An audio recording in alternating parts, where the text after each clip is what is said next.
Yehezkiel 38, firman Tuhan tentang Gog di tanah Magog. Datanglah firman Tuhan kepadaku, hai anak manusia, tujukanlah mukamu kepada Gog di tanah Magog, yaitu Raja Agung negeri Mesek dan Tubal, dan bernubuatlah melawan dia. Dan katakanlah, beginilah firman Tuhan Allah, lihat aku akan menjadi lawanmu, hai Gog, Raja Agung negeri Mesek dan Tubal. Aku akan menarik engkau dengan mengenakan kelikir pada rahangmu, dan membawa engkau keluar beserta seluruh tentaramu, yaitu pasukan berkuda, semuanya berpakaian lengkap, suatu kumpulan orang banyak, dengan perisai besar dan kecil, dan semuanya berpedang di tangannya. Orang Persia, Ethiopia, dan Put menyertai mereka, dan semuanya dengan perisai dan ketopong. Orang Gomer dengan seluruh bala tentaranya, Bet Togarma dari utara sekali dengan seluruh bala tentaranya. Banyak bangsa menyertai engkau, bersedialah dan bersiaplah engkau dengan semua kumpulan orang yang menggabungkan diri dengan engkau, dan jadilah pelindung bagi mereka. Sesudah waktu yang lama sekali engkau akan mendapat perintah. Pada hari yang terkemudian engkau akan datang di seluruh negeri, di sebuah negeri yang dibangun kembali sesudah musnah karena perang. Dan engkau menuju suatu bangsa yang dikumpul dari tengah-tengah banyak bangsa di atas gunung-gunung Israel yang telah lama menjadi reruntuhan. Bangsa ini telah dibawa keluar dari tengah bangsa-bangsa, dan mereka semuanya diam dengan aman tentram. Engkau muncul seperti angin badai dan datang seperti awan yang menutupi seluruh bumi. Engkau beserta seluruh bala tentaramu, dan banyak bangsa menyertai engkau. Beginilah firman Tuhan Allah, pada hari itu timbullah niat dalam hatimu, dan engkau membuat rancangan jahat.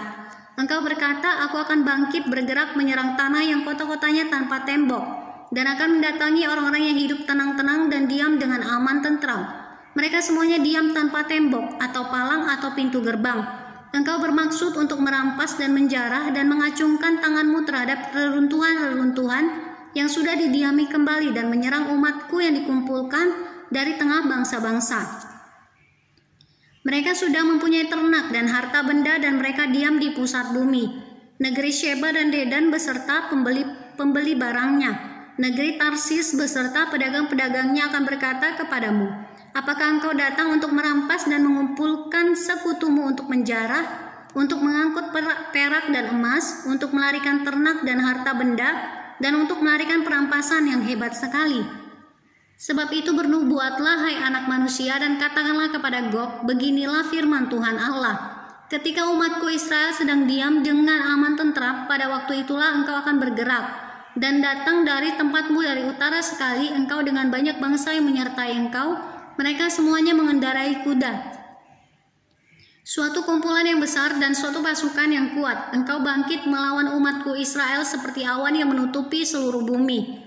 Pada hari yang terkemudian akan terjadi hal itu, dan aku akan membawa engkau untuk melawan tanahku, supaya bangsa-bangsa mengenal aku, pada saat aku menunjukkan kekudusanku kepadamu di hadapan mereka, hai Gog. Beginilah firman Tuhan Allah, engkaulah itu tentang siapa aku sudah berfirman pada hari-hari dahulu kala dengan perantaran hamba-hambaku, yaitu nabi-nabi Israel, yang bertahun-tahun bernubuat pada waktu itu, bahwa aku akan membawa engkau melawan umatku. Pada waktu itu, pada saat Gog datang melawan tanah Israel, demikianlah firman Tuhan Allah, amarahku akan timbul dalam murkaku, dalam cemburuku, dan dalam api kemurkaanku aku akan berfirman. Pada hari itu pasti terjadi gempa bumi yang dahsyat di tanah Israel. Ikan-ikan di laut, burung-burung di udara, binatang-binatang hutan, segala binatang melata yang merayap di bumi, dan semua manusia yang ada di atas bumi akan gentar melihat wajahku. Gunung-gunung akan runtuh, lereng-lereng gunung akan longsor, dan tiap tembok akan roboh ke tanah. Dan aku akan memanggil segala macam kekejutan terhadap Gog, demikianlah firman Tuhan Allah, sehingga pedang seorang akan memakan yang lain. Aku akan menghukum dia dengan sampar dan tumpahan darah. Aku akan menurunkan hujan lebat, rambun, api, dan hujan belerang ke atasnya, dan ke atas tentaranya, dan ke atas banyak bangsa yang menyertai dia. Aku akan menunjukkan kebesaranku dan kekudusanku, dan menyatakan diriku di hadapan bangsa-bangsa yang banyak, dan mereka akan mengetahui bahwa akulah Tuhan.